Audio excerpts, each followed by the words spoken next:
So let's start with defining customer experience. I've seen so many definitions out there, and we have taken a very serious definition out here that is looking at the customer experience as the total value proposition across all the touch points, including the actual product or service, the pre-sale, the post-sale, and the attitude in which we deliver to the customer. Customer experience is basically your value proposition. It's everything that you do.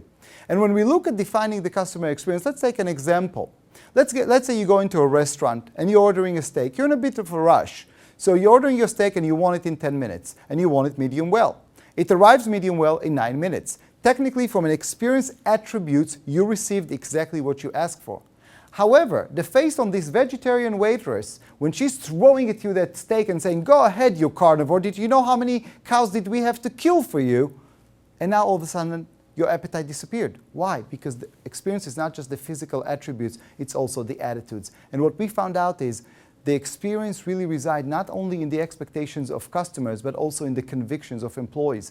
Employees have specific convictions about what the customer experience is. And if you do not discover what they are, you'll never be able to change it.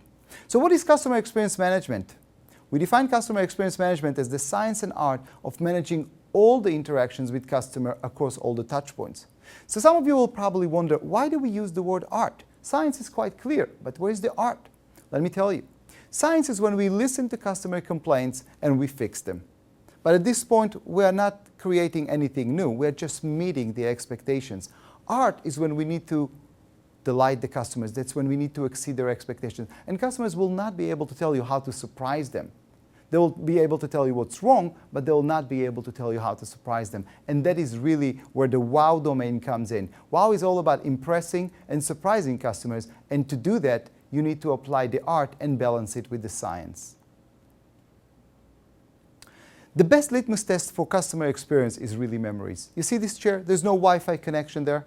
There is no BlackBerry access. Customer wants to sit right here. You see this beautiful view. They want to have a memory of sitting right here. They want you to take all the problem away. The best litmus test is really the memories that we have after we finish the experience. How long would they last? Ask yourself. We are all customers. Let's tap into the most natural reservoir of knowledge. We wake up in the morning, we are customers. We drive, we are customers. We eat, we are customers. We speak on the cell phone, we are customers.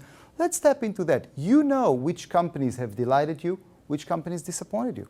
There are vendors whom you remember what they've done for you 10, 15 years after it happened. There are those that you forgot after 10 seconds. And the biggest challenge is, how do we create a 10-year memory, not a 10 seconds memory? Memories is the litmus test to know, have we delivered the great experience? When they hung up the phone with our call center, what would they remember? When our salesperson just left the room, what would they remember? When they just left our retail branch, what would they remember? Each and every one of those is an opportunity to create a memory.